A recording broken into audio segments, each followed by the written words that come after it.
Last video में हमने देखा इंटरनल एनर्जी क्या होती है, वर्क क्या होता है और हीट क्या होती है। तो ये तीन टर्म्स जो हमने पढ़ी हैं, ये तीन टर्म्स हमने पढ़ी है फर्स्ट लॉ ऑफ थर्मोडायनेमिक्स के बारे में पढ़ने के लिए। तो फर्स्ट लॉ ऑफ थर्मोडायनेमिक्स की जो स्टेटमेंट है वो basically conservation of energy for thermodynamical system की स्टेटमेंट ही है। एनर्जी ऑफ कंजर्वेशन क्या कहता है कि एनर्जी को हम ना तो बना सकते हैं ना उसे डिस्ट्रॉय कर सकते हैं, जबकि एक फॉर्म से दूसरी फॉर्म में हम उसे ट्रांसफ़र कर सकते हैं, ट्रांसफॉर्म कर सकते हैं। यानी कि एनर्जी को अगर हमने हाथ रब किए तो हमने जो मैकेनिकल एनर्जी है उसको कन्वर्ट कर दिया हीट एनर्जी में, तो एक फॉर्म से दूसरी फॉर्म में कन्वर्ट कर सकते हैं। यूनिवर्स की एनर्जी को हम कंजर्व्ड मानते हैं। हम मानते हैं कि एनर्जी को हम ना तो बना सकते हैं और ना ही ख़त्म कर सकते हैं। तो ये है लॉ, ये जो है आपकी स्टेटमेंट है, प्रिंसिपल है फॉर कंजर्वेशन ऑफ एनर्जी। ये हमें पता चल गया था। अब जो कहानी है वो सारी हीट इंजन से शुरू हुई थी। जब हीट इंजन बनाया गया तो हीट स्टीम इंजन जो बनाया गया, अब स्टीम इंजन से थर्मोडायनेमिक्स आपको मालूम है कि वहाँ से डेवलप हुई थी। तो क्या हुआ कि सबसे पहले हम बात करते हैं यहाँ पर, हमें ये तो पता चल गया कि हीट जो है वो कंजर्व्ड है। अब कोई भी एक मैकेनिकली कंजर्वेटिव सिस्टम ले लीजिए जिसमें हमारी जो एनर्जी है वो कंजर्व्ड है। तो हमने देखा एनर्जी क्या होती है। Energy is nothing but it is sum of kinetic energy and potential energies. ठीक है, तो किसी भी सिस्टम की अगर डायनामिकल स्टेट हमें जाननी है, हमें पता लगाना है कि इस सिस्टम की स्टेट क्या है, तो उस पार्टिकल की, उसके जितने भी पार्टिकल्स हैं, जितने भी मासेस हैं, उनकी पोजीशन और वेलोसिटी पता होनी चाहिए। अगर कोई एक्सटर्नल फोर्स सिस्टम के ऊपर काम ना कर रही हो तो क्या होगा, एनर्जी कांस्टेंट रहेगी।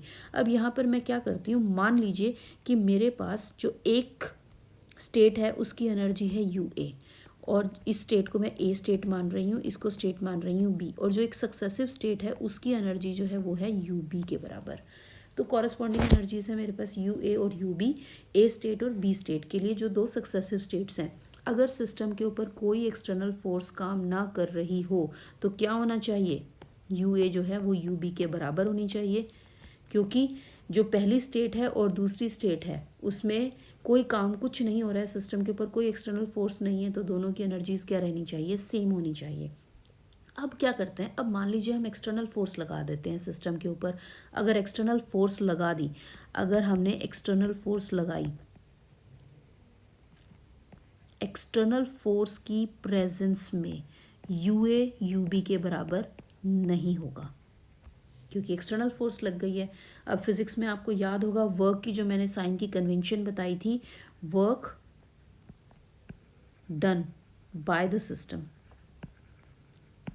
ये सिर्फ रिवाइज कराने के लिए, बाय द सिस्टम पॉजिटिव, और work done on the system, तो इसे हम नेगेटिव बोलते हैं। ठीक है, तो अगर एक्सटर्नल फोर्स लग गई सिस्टम के ऊपर, अगर सिस्टम के ऊपर हम एक्सटर्नल फोर्स लगा रहे हैं तो सिस्टम के ऊपर जो वर्क होगा वो उन एक्सटर्नल फोर्सेस की वजह से होगा।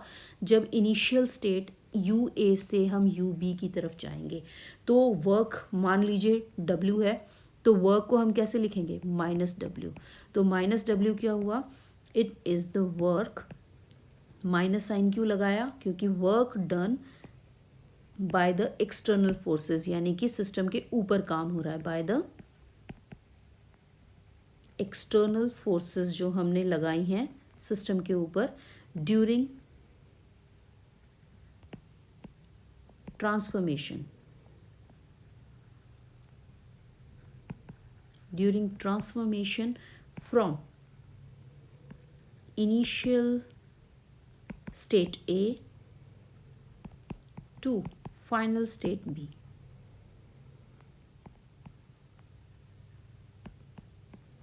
ठीक है, अब जो dynamical principle of conservation of energy है वो क्या कहता है, जो एनर्जी के अंदर चेंज आया वो कितना आया, यू बी माइनस यू ए आया। अगर मैं ए से बी की तरफ जा रही हूँ तो एनर्जी में चेंज आया यू बी माइनस यू ए, और जो एक्सटर्नल फोर्सेस हैं उसने काम कितना किया, माइनस डब्ल्यू। तो कंजर्वेशन के हिसाब से जो डायनेमिकल सिंपल प्रिंसिपल है हमारा, कंजर्वेशन ऑफ एनर्जी है, उस हिसाब से जो एनर्जी के अंदर जो चेंज आना चाहिए वो किसके बराबर आना चाहिए, वर्क के बराबर आना चाहिए, क्योंकि उसके ऊपर काम कितना हो रहा है उसके बराबर जो चेंज है वो ये आ गया। यहाँ तक जो हमें जिस तरह की नॉलेज हमें मिलती जा रही थी, हम इस इक्वेशन को उसी तरह से फॉर्मुलेट करते जा रहे हैं। तो अब हमारे पास ये बात आ गई कि यू बी माइनस यू ए जो है वो माइनस डब्ल्यू के बराबर है, ये एक इक्वेशन आ गई।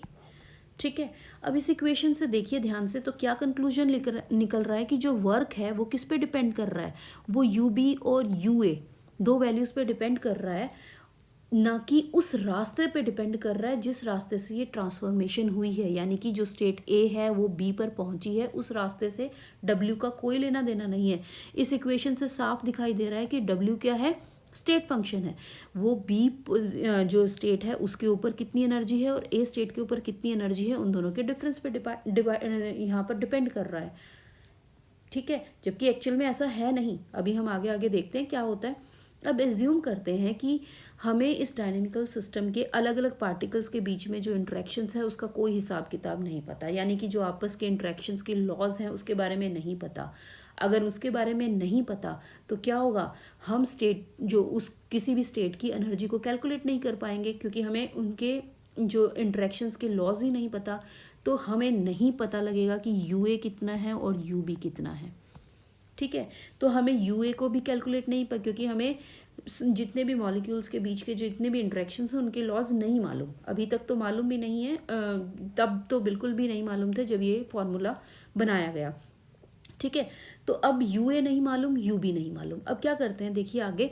अब इस चीज़ के लिए क्या किया उन्होंने कि एक आर्बिट्रेरी स्टेट चूज की। इस चीज़ को हम इसको आगे आगे फॉर्मुलेट करते जा रहे हैं। क्या कुछ किया, एक आर्बिट्रेरी स्टेट ओ चूज कर ली सिस्टम की। ठीक है, यानी कि ए से बी तक जाना है, हमने ए से बी पर जाना है, तो बीच में कहीं पर एक आर्बिट्रेरी स्टेट ओ चूज कर ली। और उस स्टेट की खासियत क्या है, इस स्टेट के ऊपर जो एनर्जी है उसकी वैल्यू रख ली हमने 0। ठीक है, इसके ऊपर एनर्जी यू ए है, इसके ऊपर एनर्जी यू बी है, तो यहाँ पर एनर्जी जो है यू इसके कॉरस्पॉन्डिंग यू ए है और यू बी है, और ये जो U0 है इसकी वैल्यू कितनी हो गई 0, यानी कि जो energy corresponding to O state है उसकी वैल्यू हो गई 0। तो ये इस तरह से हमने एक आर्बिट्रेरी स्टेट चूज की है, जिस पर हमने कंसिडर किया है, हमने मान लिया कि स्टेट जो सिस्टम है उसकी जो एनर्जी है वो इस स्टेट पर 0 हो जाएगी। ठीक है, तो U0 is equals to UO is equals to 0 के बराबर आ गया। अब इस स्टेट को हम सिस्टम की स्टैंडर्ड स्टेट मान लेते हैं। ठीक है, अब क्या करते हैं, अब एक और स्टेट जो हमने यू ए मानी है, अब हम यहाँ से यू ए से यू बी पर जाना है। अभी हमने पहले हम सिंपल यू ए को कंसिडर करते हैं, अभी हमने दो स्टेट्स की बात करनी है। सिर्फ यू ओ को कंसिडर किया और स्टेट ओ को कंसिडर करते हैं और स्टेट ए को कंसिडर करते हैं। अगर मुझे ओ स्टेट से ए स्टेट पर जाना है, ठीक है, जो ये है आर्बिट्रेरी स्टेट जो हमने चूज की है जहाँ पर एनर्जी की वैल्यू 0 है, और कोई भी एक XYZ कोई भी स्टेट है ए, उस पर हमें जाना है। तो अगेन हम एक्सटर्नल फोर्स को अप्लाई कर देते हैं। क्या होगा, यहाँ से जो ओ स्टेट से जो ट्रांसफॉर्मेशन होगा ए स्टेट के ऊपर, अब ओ स्टेट से जाने के लिए ए स्टेट पर जो ट्रांसफॉर्मेशन हुआ तो वो किसने किया, क्योंकि हमने एक्सटर्नल फोर्स अप्लाई की है। एक्सटर्नल फोर्स अप्लाई की है तो एक्सटर्नल फोर्स ने काम किया सिस्टम के ऊपर, तो इसीलिए इस स्टेट से इस स्टेट पर जाने के लिए जो काम होगा वो मान लीजिए डब्ल्यू ए के बराबर है, माइनस साइन लगेगा क्योंकि काम किसने किया, एक्सटर्नल फोर्सेस ने सिस्टम के ऊपर।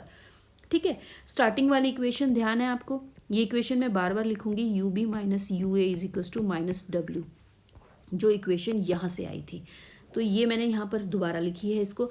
इस इक्वेशन में सिंपल क्या है, ये इक्वेशन क्या थी, यू बी क्या थी आपके पास फाइनल स्टेट, यू ए थी इनिशियल स्टेट, और यहाँ था ये वर्क, टोटल वर्क डन जब हम ट्रांसफॉर्मेशन कर रहे हैं ए से बी पर जाने के लिए।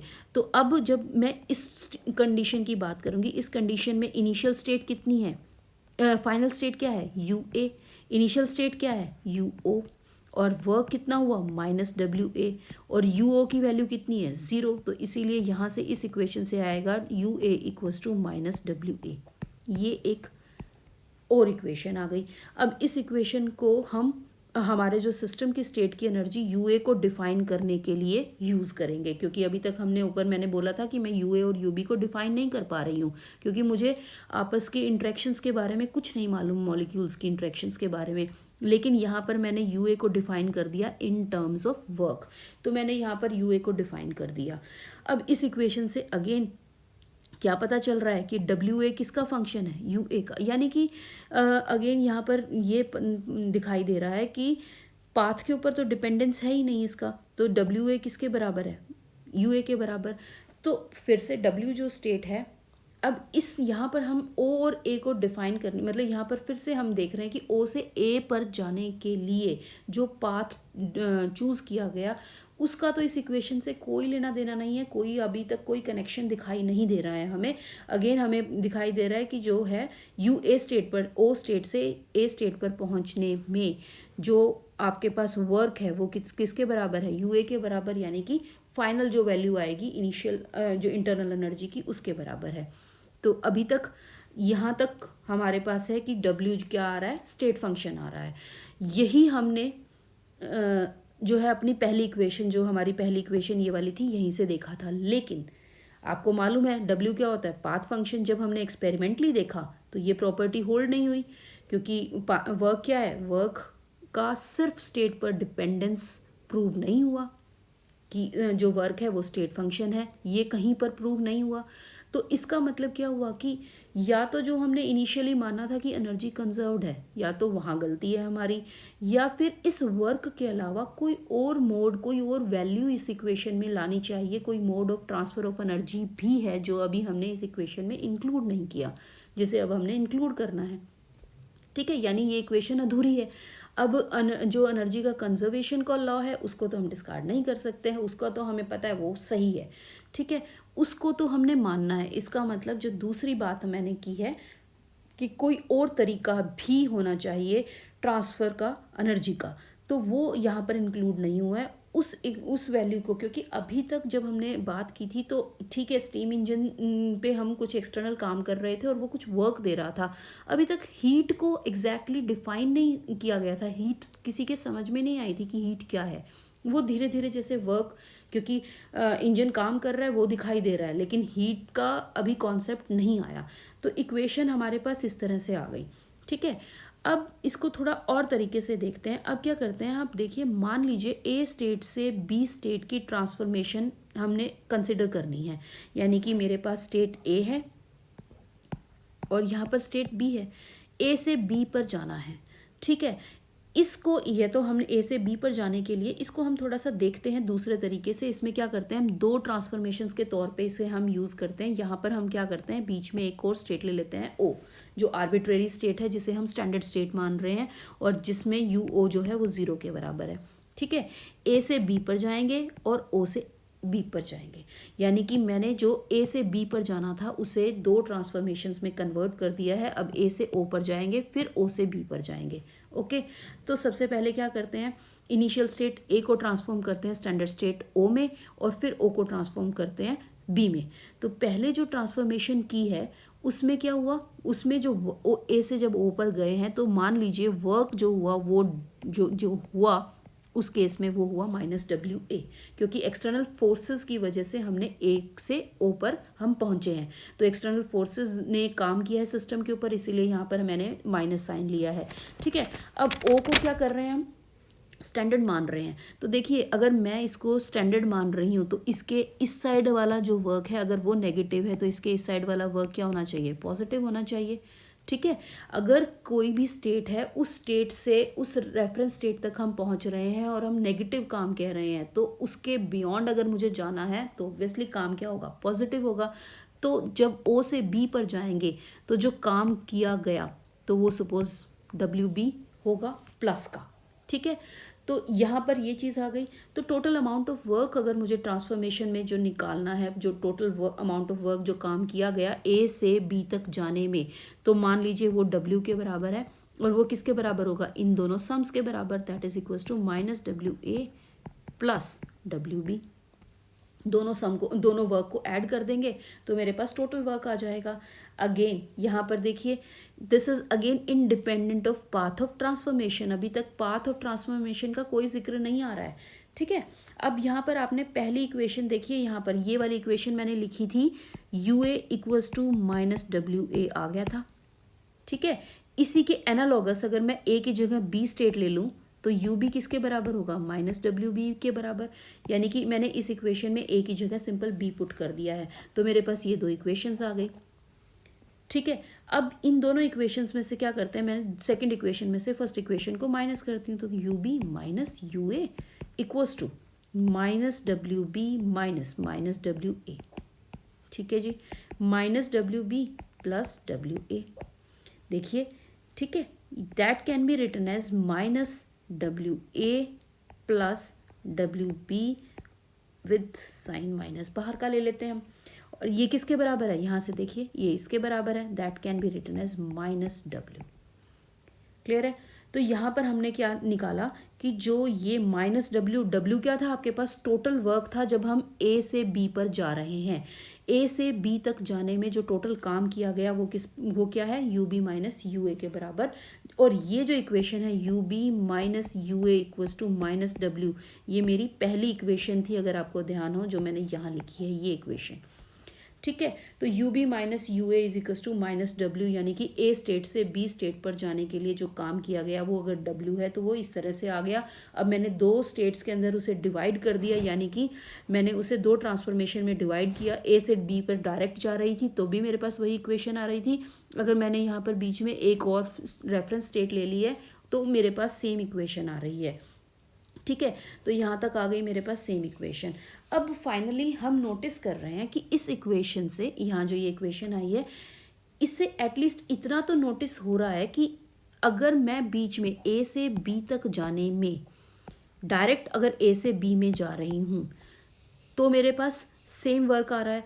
अगर मैं बीच में कोई इंटरमीडिएट स्टेट्स ले रही हूँ, मान लीजिए कोई रेफरेंस स्टेट इसको ले लिया मैंने ओ, अब मैंने ए से ओ पर जाना है, फिर ओ से बी पर जाना है, ठीक है, तो भी मेरे पास सेम काम आ रहा है। अगर मैं इस ओ की जगह इस स्टेट को ओ डैश मान लूँ और मैं इधर से इधर तक जा रही हूँ, फिर इधर से इधर तक जा रही हूँ, तो भी मेरे पास सेम वर्क आएगा। तो इसका मतलब क्या हो गया कि जो एनर्जी की डेफिनेशन जो मैं यहाँ पर दे रही हूँ, U B minus U A is equals to W के बराबर जो मैं कह रही हूँ, ये इक्वेशन, ये जो इक्वेशन है ये यूनिक नहीं है, नॉट यूनिक। जबकि ये डिपेंड कर रही है, यहाँ दिखाई दे रहा है कि स्टैंडर्ड स्टेट ओ की पर्टिकुलर चॉइस पे डिपेंड कर रही है। अगर मैं ओ की वैल्यू, ओ की जो चॉइस है वो बदल दूं तो भी इक्वेशन उसमें क्या होगा, डब्ल्यू की वैल्यू आ रही है, लेकिन उस केस में क्या होगा, यू बी और यू ए की वैल्यूज अलग हो जाएंगी। यानी कहने का मतलब है कि ये जो इक्वेशंस हैं, इस इक्वेशन के अंदर यहाँ पर हम देख रहे हैं कि जो एनर्जी की डेफिनेशन है वो यूनिक नहीं है। ओ की जो वैल्यूज है, ओ की चॉइसेस अगर हम चेंज करते जाएंगे तो उसी हिसाब से हमारे पास यू बी और यू ए की वैल्यू जो डिफरेंस है वो चेंज आता जाएगा। तो अगर स्टेट ओ की जगह हम एक और different standard state O dash choose कर लेते हैं, यानी कि मान लीजिए मैं यहाँ पर ओ की जगह ओ डैश चूज कर लेती हूँ, तो अब क्या होगा, अब ए स्टेट के लिए एनर्जी की वैल्यू जो है वो कितनी हो जाएगी, वो हो जाएगी यू ए डैश, ठीक है। यानी कि जो आपके पास, अगर मैंने ये चीज़, जब मेरे पास ये रेफरेंस है ओ, तो उस टाइम पे इसकी एनर्जी है यू ए और इसकी एनर्जी कितनी है यू बी। लेकिन अगर मैं इसे ओ डैश चूज कर लूँ, मैं अपने रेफरेंस को मैं ओ डैश चूज कर लूँ, तो उस टाइम पे ए स्टेट की एनर्जी मान लीजिए यू ए डैश है कॉरस्पॉन्डिंग टू ओ डैश, और बी जो स्टेट है उसकी एनर्जी है यू बी डैश। समझ रहे हैं ना आप। अगर मैं ये रेफरेंस ले रही हूँ तो उस केस में मान लीजिए ये 5 है और ये 8 है।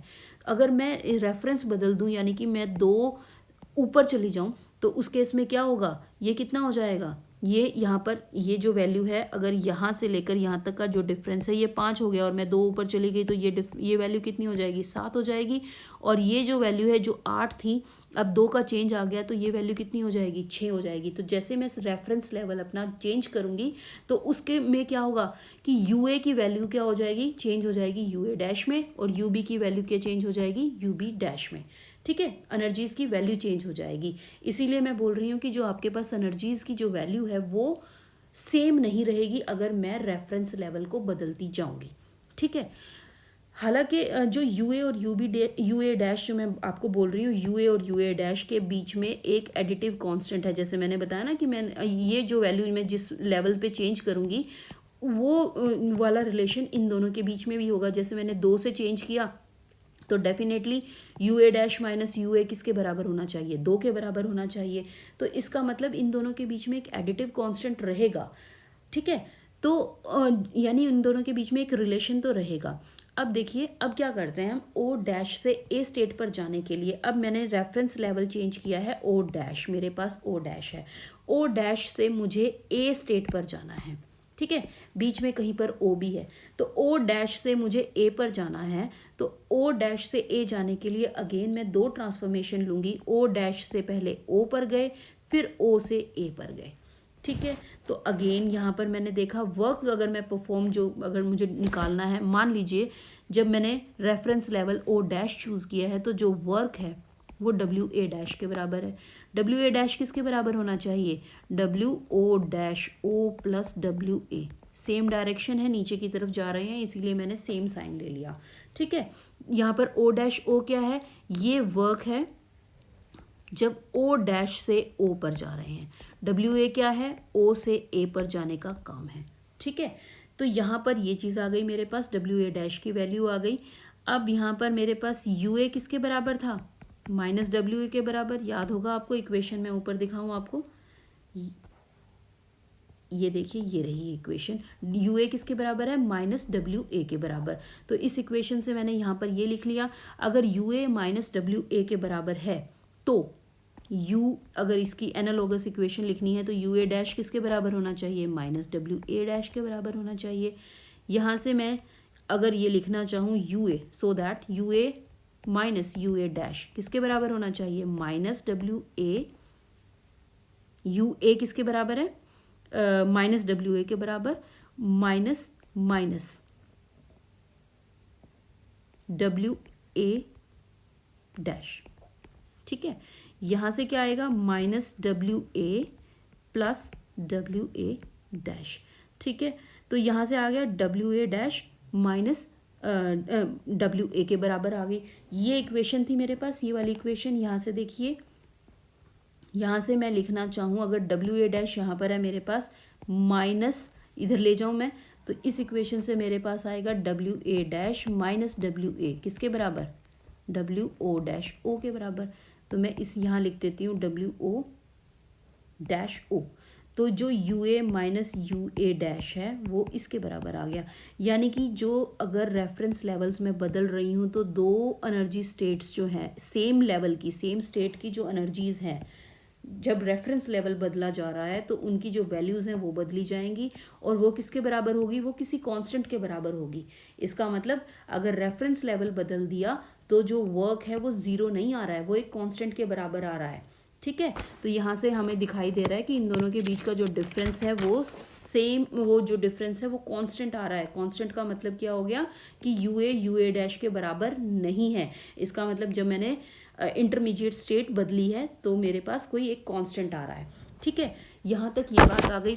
अब यहाँ से ये पता चल रहा है कि 2 अलग पाथ होंगे तो ट्रांसफॉर्मेशन पर जो एनर्जी वैल्यूज़ हैं, जो एनर्जी वैल्यूज़ होंगी जो ट्रांसफॉर्मेशन की, वो जो वैल्यूज़ हैं वो इस कांस्टेंट के ऊपर डिपेंड करेगी। अब ये जो इंटरमीडिएट एडिटिव कांस्टेंट जो हम ये बीच में लाए हैं, इसकी इंपॉर्टेंस तब तक है जब तक मुझे एनर्जी को डिफाइन करना है। यानी कि मुझे इस स्टेट पे या इस स्टेट पे, अलग अलग स्टेट्स के ऊपर एनर्जी को डिफाइन करना है। लेकिन अगर मैं एनर्जी डिफरेंस की बात करूं, यानी कि मुझे ए स्टेट और बी स्टेट की डिफरेंस की बात करनी है, तो उस केस में क्या होगा, देखिए ये यू, यहाँ पर यू ए है और दूसरे केस में यू ए डैश है। यहाँ पर यू बी की बात करेंगे और यहाँ पर यू बी डैश की बात करेंगे। तो जब मैं बात करूँगी यू ए से यहाँ इस ए स्टेट से बी स्टेट पर जाना है, तो चाहे रेफरेंस अगर मैं U A minus U A dash निकल गया, इसी तरह से U B minus U B dash भी सेम आ जाएगा आपके पास। ठीक है, अगर मुझे ए से बी पर जाना है तो मुझे क्या चाहिए, ए स्टेट से बी स्टेट पर जाना है। अगर मेरे पास रेफरेंस लेवल ओ है या रेफरेंस लेवल ओ डैश है तो मुझे चाहिए U A minus U B या U A dash minus U B dash. दोनों ही केसेस में ये जो कांस्टेंट है ये क्या हो जाएगा, कट जाएगा। यानी जब मुझे यू ए और यू ए डैश की बात करनी है तो कांस्टेंट आ रहा है, लेकिन जब मुझे यू बी माइनस यू ए की बात करनी है तो कांस्टेंट कट जाएगा, या मुझे U B dash minus U A dash की बात करनी है तो कांस्टेंट कट जाएगा। तो इसका मतलब जब मुझे डिफरेंसेस की बात करनी है तो फाइनल रिजल्ट के अंदर ये कांस्टेंट नहीं आता। ठीक है, अब यहाँ तक जो भी अजम्पशन की थी उसके हिसाब से एनर्जी है total amount of work done by the system during any transformation, क्योंकि दूसरी तो कोई टर्म हमने यूज ही नहीं की, सिर्फ जो एनर्जी है उसका लेन देन है सिर्फ वर्क के साथ, जो हमने रिलेशन दिया है वो वर्क के साथ दिया है। और यहाँ तक हमने कहा है कि वर्क की जो वैल्यूज है इनिशियल और फाइनल स्टेट पे डिपेंड कर रही हैं। ठीक है, अब एक्सपेरिमेंट्स तो ये बता रहे हैं, कुछ और ही बता रहे हैं। हम कह रहे हैं कि हम एनर्जी के कंजर्वेशन लॉ का, जैसे मैंने बताया कि हम डिस्कार्ड नहीं करना चाह रहे, तो यहाँ पर एनर्जी किसी और मोड से भी ट्रांसफ़र कर रही है। अब क्या करते हैं, एक एग्जाम्पल से इस बात को समझते हैं। मान लीजिए एक सिस्टम ले लिया, सिस्टम को हम गर्म करते हैं, फ्लेम पर रख दिया। फ्लेम पर रखोगे तो क्या होगा, मतलब उसको गर्म किया हमने, तो इनिशियल टेम्परेचर मान लीजिए T1 है, तो और फाइनल टेम्परेचर गर्म करेंगे तो टेम्परेचर बढ़ेगा, T2 हो जाएगा। ठीक है, तो T1 से T2 पर जो आपका टेम्परेचर है वो चेंज हो जाएगा, T2 टेम्परेचर ज़्यादा होगा, यानी कि टेम्परेचर में क्या होगा, राइज हो जाएगा। ठीक है, अब अगर मैंने किसी चीज़ को गर्म किया है फ्लेम पे रख के, टेम्परेचर तो राइज हो गया, लेकिन मान लीजिए कोई वॉल्यूम चेंज नहीं हुआ है, तो वर्क डन क्या हो गया, ज़ीरो। अब एक दूसरा तरीका लेते हैं, सिस्टम को कंप्रेस करते हैं। सिस्टम को कंप्रेस किया तो अगेन मान लीजिए टेम्परेचर क्या हो गया, T1 से राइज कर जाएगा मान लीजिए T2 पर। यहाँ पर वॉल्यूम कंप्रेशन है, जो हमने सिस्टम लिया है उसमें क्या किया, हमने कंप्रेस किया है, तो टेम्परेचर चेंज होगा, यहाँ वॉल्यूम भी चेंज होगा, इसका मतलब एक्सटर्नल वर्क होगा। दोनों ही केसेस में जहाँ पर हमने हीट दी है या कंप्रेस किया है, दोनों ही केस में टेम्परेचर राइज हो रहा है। टेम्परेचर राइज का मतलब क्या हो गया, काइनेटिक एनर्जी चेंज हो रही है। काइनेटिक एनर्जी चेंज का मतलब हो गया, अगर टेम्परेचर राइज है तो काइनेटिक एनर्जी में चेंज आएगा, और काइनेटिक एनर्जी में चेंज का मतलब है इंटरनल एनर्जी में चेंज आ रहा है। यानी जहाँ काम नहीं हो रहा, जहाँ पर वर्क ज़ीरो है, उसके बावजूद भी इंटरनल एनर्जी में चेंज आ रहा है। तो इसका मतलब क्या हो गया कि कोई टर्म तो हमें, जहाँ पर काम भी नहीं हो रहा है उसके बावजूद इंटरनल एनर्जी में चेंज आ रहा है, तो इसका मतलब कोई और चीज़ ऐसी होगी जो इंटरनल एनर्जी में चेंज लेकर आ रही है। ठीक है, अब यहाँ पर देखो स्टार्टिंग इक्वेशन क्या लिखी थी मैंने, U B minus U A equals to minus W, ध्यान होगा आपको। ठीक है, अगर मैं U B minus U A U B minus U A को डेल्टा यू से रिप्रेजेंट कर दूं, तो इस इक्वेशन में देखिए डेल्टा यू, मैं डब्ल्यू को इस साइड लेके आ रही हूँ, plus W equals to zero. ये इक्वेशन क्या है, अगर आपके पास कोई भी सिस्टम थर्मली आइसोलेटेड है, तो जो मैंने पहला इक्वेशन जो फर्स्ट लिखी थी वो थर्मली आइसोलेटेड सिस्टम के लिए, अगर थर्मली आइसोलेटेड सिस्टम है तो delta U plus W equals to zero. लेकिन अगर सिस्टम थर्मली आइसोलेटेड नहीं है, यानी कि उसके ऊपर एक्सटर्नल फोर्सेस काम कर रही हैं, तो delta U plus W is not equal to zero. जो सम है वो ज़ीरो से अलग होगा, और वो जो सम है वो किसके बराबर होगा, हम यहाँ पर नई टर्म ला रहे हैं, दैट इज़ क्यू। वो जो चीज़ आएगी वो हीट है, because there can take place an exchange of energy in the form of heat. ठीक है, वर्क की तो अभी तक हमने बात की थी, लेकिन यहाँ पर हमें पता चला कि एक हीट के थ्रू भी एनर्जी के अंदर एक्सचेंज आ सकता है। तो मेरे पास जो इक्वेशन आएगी, delta U is equal to Q minus W, ये इक्वेशन आएगी।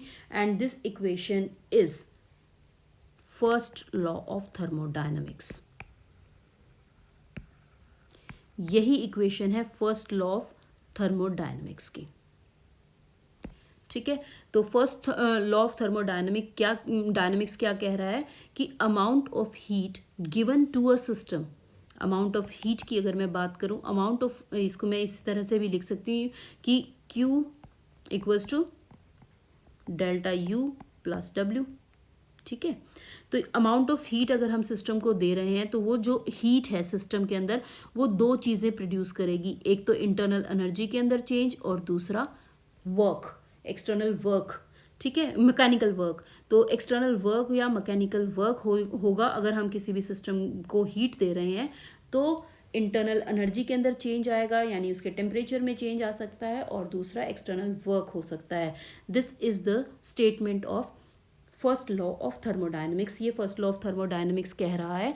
यहाँ पर हम फिर वही चीज़ें हैं कि अगर मैं इसको डिफरेंशियल फॉर्म के अंदर लिखना चाहूँ, डिफरेंशियल फॉर्म के अंदर मैं इसे लिखूंगी delta Q is equals to D U plus delta W. जैसा मैंने आपको बताया था, Q और W इन एग्जैक्ट डिफरेंशियल्स हैं और U जो है वो एग्जैक्ट डिफरेंशियल है, इसीलिए यहाँ पर मैंने D लिखा है और यहाँ पर मैंने डेल्टा लिखा है। तो डिफरेंशियल फॉर्म के अंदर फर्स्ट लॉ ऑफ थर्मोडायनेमिक्स को इस तरह से लिखा जाता है, क्योंकि हम चेंजेस से कंसर्न्ड है। मैंने जैसे पहले भी बताया था, हम कंसर्न चेंजेस से हैं, इसीलिए हम इसे डिफरेंशियल फॉर्म के अंदर लिखते हैं। डिफरेंशियल फॉर्म का मतलब है कि अगर स्मॉल चेंज भी हुआ है इनिशियल स्टेट से, फर्स्ट स्टेट से सेकेंड स्टेट में जाने के लिए अगर स्मॉल चेंज भी हुआ है इंटरनल एनर्जी में, मान लीजिए डी यू या वर्क डेल्टा क्यू या डेल्टा डब्ल्यू, तो उसके लिए भी हम वैल्यूज़ को कैलकुलेट कर सकते हैं using first law of thermodynamics. तो ये है सारी कहानी फर्स्ट लॉ ऑफ थर्मोडायनेमिक्स की। अब अगर मैं एक छोटा सा एग्जांपल देना चाहूँ, हालांकि फिजिक्स से वो लेना देना नहीं है उसका, फिजिक्स में हम उल्टा काम करते हैं, लेकिन स्टिल मैं आपको एक ह्यूमन बॉडी का एग्जाम्पल दे रही हूँ। Human body is a perfect example of application of first law of thermodynamics. जब हम खाना खाते हैं तो वो खाना हमारी बॉडी को हीट प्रोवाइड करता है। आपने फूड कैलोरीज के बारे में शायद सुना होगा। तो यहाँ एक छोटी सी बात और मैं बीच में बताना चाहूँगी। अगर कहीं पर आपको लिखा हुआ मिलेगा कैलोरी, मैंने आपको बताया था कि हीट की यूनिट होती है कैलोरी, तो इसका मतलब क्या होता है कि 1 ग्राम ऑफ वाटर का टेम्परेचर अगर मुझे 1 डिग्री सेल्सियस राइज करना है, तो जो अमाउंट ऑफ हीट रिक्वायर्ड होगी वो कितनी होगी, 1 कैलोरी के बराबर। ठीक है, ये मैंने आपको बताया था। लेकिन अगर कहीं पर लिखा हो कैपिटल सी से कैलोरी, तो ये जो कैपिटल सी से कैलोरी लिखा होता है ये बेसिकली 1 किलो कैलोरी के बराबर होता है। ठीक है, और ये जो कैपिटल सी से कैलोरी लिखा होता है, ये फूड की जब हम बात करते हैं, फूड को हम कैलोरी से जो डिफाइन करते हैं वो इस कैलोरी से डिफाइन करते हैं, ये फूड कैलोरी होता है। ठीक है, और ये 1 किलो कैलोरी के बराबर होता है। यहाँ पर क्या है, 1 किलोग्राम, जहाँ पर मैंने ऊपर लिया था 1 ग्राम ऑफ वाटर, यहाँ पर मैं लिख रही हूँ 1 किलोग्राम ऑफ वाटर। इसके टेम्परेचर को 1 डिग्री सेल्सियस से राइज करने के लिए जो अमाउंट ऑफ हीट की रिक्वायरमेंट होगी, that is called 1 calorie, Capitals वाला। ठीक है, दैट इज 1 किलो कैलोरी। तो जब हम खाने की बात करते हैं तो हम बोलते हैं ना कि किसी भी चीज़ को मेजर करते हैं तो कैलोरीज में मेजर करते हैं। वो कैलोरीज में क्यों मेजर करते हैं, उसकी यही वजह है, क्योंकि जब हम खाना खाते हैं तो जितनी भी कैलोरीज हमने खाई उतनी हीट हमने बॉडी को दी। ठीक है, तो बेसिकली हम जब खाना खा रहे हैं तो हम क्या कर रहे हैं, हम कैलोरीज बॉडी को दे रहे हैं। कैलोरीज मतलब हीट बॉडी को दे रहे हैं। ठीक है, अब बॉडी क्या करेगी, मेटाबोलाइज करेगी। अब मेटाबॉलिज्म के बाद क्या होगा कि कुछ हीट जो है बॉडी के इंटरनल फंक्शंस में, जो अंदर आपका सर्कुलेशन हो रहा है या और सिस्टम्स हो रहे जो भी चल रहे हैं, उन सिस्टम्स में वो कुछ हीट यूज होगी और कुछ हीट वर्क में कन्वर्ट करने के लिए अवेलेबल होगी। तभी तो खाना खाकर हम एक्सरसाइज कर सकते हैं, भाग दौड़ सकते हैं, घूम फिर सकते हैं, या कोई और भी घर का काम या बाहर का काम जो भी हमने करना है वो खाना खाने के बाद कर पाते हैं। तभी खाना जो है हमने क्या किया, खाना खाने का मतलब क्या है कि जो हीट हमने इनटेक की उसे हम काम में कन्वर्ट कर रहे हैं। तो जो खाना हम खाएंगे उससे बॉडी की इंटरनल एनर्जी, जब खाना बॉडी में जाएगा इंटरनल एनर्जी चेंज होगी। अब उसके बाद जो हम काम करेंगे, भागेंगे, दौड़ेंगे या कोई हैवी एक्सरसाइज करेंगे या जो भी काम करेंगे, तो उससे क्या होगा, इंटरनल एनर्जी में फिर चेंज आएगा। ठीक है, जितना खाना हम खाएंगे उतना हम काम कर पाएंगे, ताकि बॉडी की इंटरनल एनर्जी कम ना हो। ठीक है, अगर खाना कम खाया और काम ज़्यादा किया तो इंटरनल एनर्जी कम हो जाएगी। अगर खाना ज़्यादा और काम कम किया तो इंटरनल एनर्जी बढ़ जाएगी, जो फैट के तौर पर स्टोर हो जाती है। तो कुछ दिनों तक अगर हम भूखे रह रहे हैं, हम खाना नहीं खा रहे, तो बेसिकली क्या होता है कि हम इनटेक हीट नहीं दे रहे हैं अपने सिस्टम को, और हमारी जो इंटरनल एनर्जी है उससे हम उसको हम हमारे सिस्टम से हम काम कर रहे हैं, तो वर्क हो रहा है, इनपुट नहीं आ रहा है। तो क्या हो रहा है, कुछ दिनों बाद हमारी जो इंटरनल एनर्जी है वो वर्क में यूज होती जाएगी और हमारे पास इंटरनल एनर्जी 0 रह जाएगी। ठीक है, तो यहाँ पर क्या हो गया, हीट जो हमारी टोटल एनर्जी है वो कंजर्व्ड होती है, यानी हम जितना हम देंगे हमारी बॉडी को, हम उतना ही उससे काम ले पाएंगे। तो ये एक फर्स्ट लॉ ऑफ थर्मोडायनेमिक्स का एक छोटा सा एग्जाम्पल था। ठीक है, यहाँ पर मैं यही चीज़ बताना चाहूँगी, यहाँ पर हम जो काम करते हैं, वो जो काम सिस्टम ने किया, वो काम खर्च हो रहा है। तो यहाँ पर इसमें अगर हम केमिस्ट्री या बायो की बात करते हैं, तो यहाँ जो काम खर्च हो रहा है, उस काम को हम ले रहे हैं नेगेटिव, जो हमारे सिस्टम ने काम किया।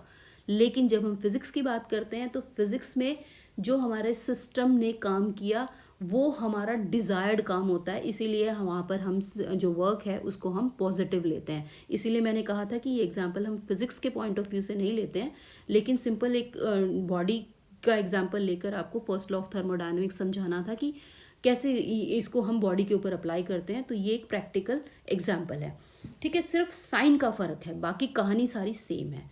तो ये आपके पास आ गई फर्स्ट लॉ ऑफ थर्मोडायनेमिक्स की बातें। अब फर्स्ट लॉ ऑफ थर्मोडायनेमिक्स की सिग्निफिकेंस की अगर हम बात करें, ये क्या क्या सिग्निफाई करता है, इसके सिग्निफिकेंस की हम बात करते हैं।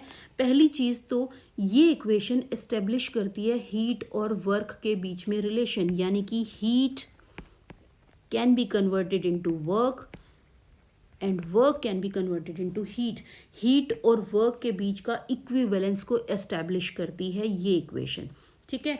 तो आपकी जो पहली सिग्निफिकेंस है वो ये कि ये इक्वेशन, ये जो आपका ये जो लॉ है, ये लॉ हमें ये बताता है कि हीट से हम वर्क प्रोड्यूस कर सकते हैं और वर्क को हम हीट में कन्वर्ट कर सकते हैं। तो ये इक्विवेलेंस जो है वो हमें इस लॉ से मिल रहा है।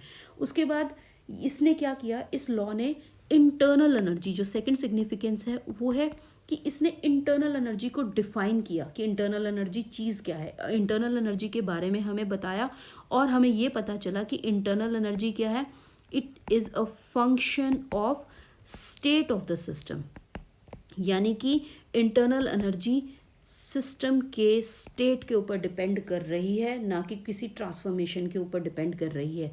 ये इस लॉ से हमें पता चली।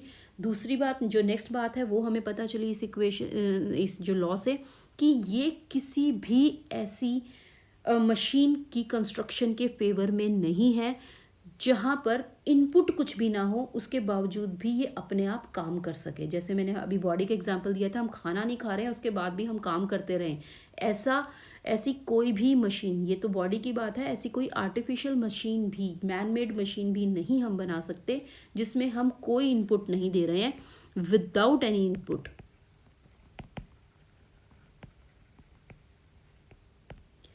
Any machine can't produce work on its own, ठीक है। ये इस लॉ ने हमें बताया।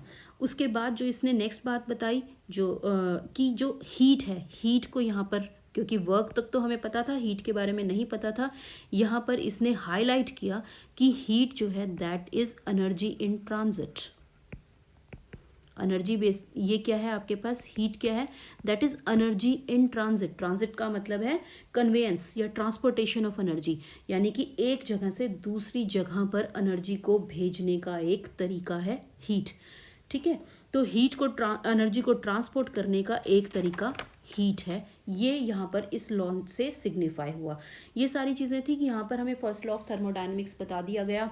यहाँ पर हमें काफ़ी कुछ पता चला कि फर्स्ट लॉ ऑफ थर्मोडायनेमिक्स से हीट और वर्क के बीच में क्या इक्विवेलेंस है।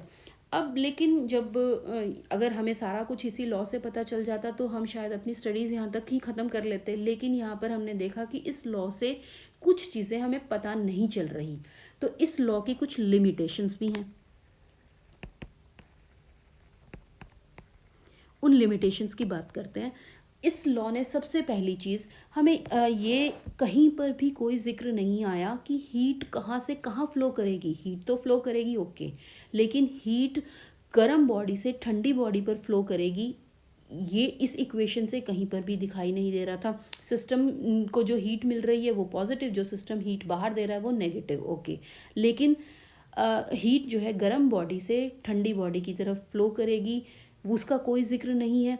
यहाँ पर कहीं पर भी ऐसा कोई जिक्र नहीं है कि ठंडी बॉडी से गर्म बॉडी की तरफ हीट ट्रांसफ़र क्यों नहीं हो सकती, यानी कि it does not indicate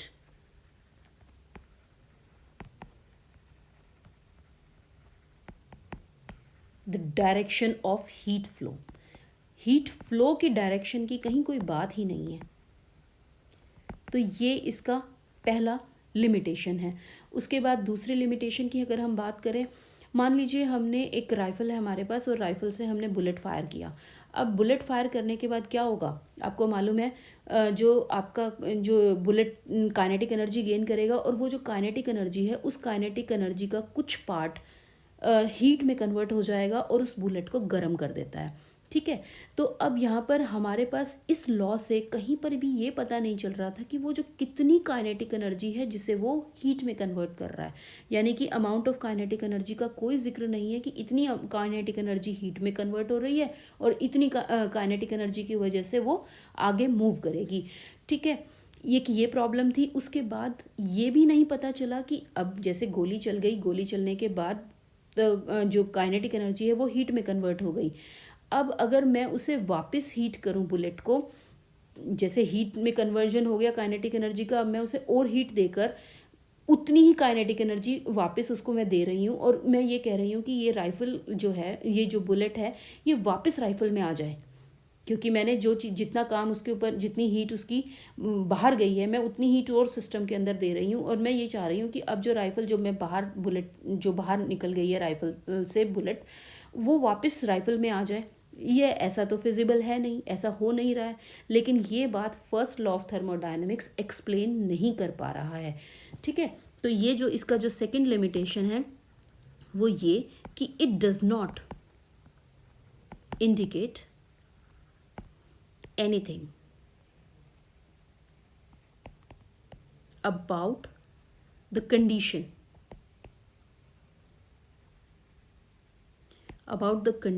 under which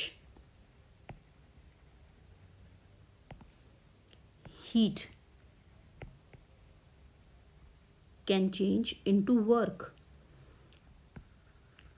यानी कि जब मैंने बुलेट को फायर किया तो काइनेटिक एनर्जी हीट में कन्वर्ट हो गई। ठीक है, अब मैं उसे और हीट दे रही हूँ तो वापस जो बुलेट है वो राइफल में नहीं जा रही है।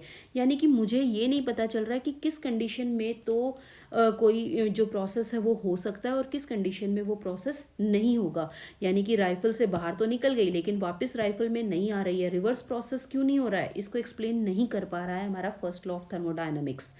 ठीक है, उसके बाद इसकी जो नेक्स्ट जो लिमिटेशन है वो ये कि अब जैसे अगर हम कोई भी हीट इंजन की बात करते हैं तो हीट इंजन क्या करता है, कोई भी ऐसा हीट इंजन नहीं है जिसको हम हीट दे रहे हैं, ठीक है, और वो सारे का सारा जो वर्क है उसको, सारी जो हीट है उसको वर्क में कन्वर्ट कर दे।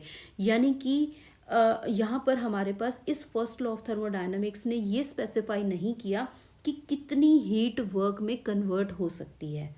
ठीक है, यानी यहाँ पर हमारे पास यही चीज़ हम यहाँ लिखेंगे कि this law does not specify the limits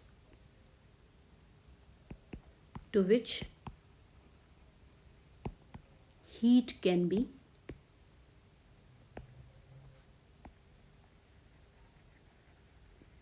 converted into work.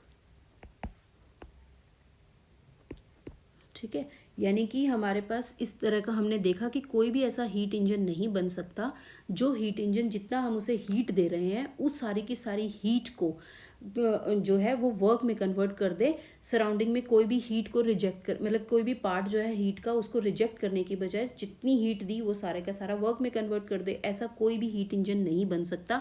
लेकिन ये क्यों नहीं बन सकता या क्या उसकी पीछे रीज़न है, वो ऐसी कोई बात फर्स्ट लॉ ऑफ थर्मोडायनेमिक्स ने नहीं कही। उसने ये नहीं कहा कि ठीक है इतना हीट दे दी तो इतना वर्क हो जाएगा। ऐसे कोई भी लिमिटेशन, कोई भी ऐसी कोई भी हीट को की लिमिट को स्पेसिफाई नहीं किया गया फर्स्ट लॉ ऑफ थर्मोडायनेमिक्स में।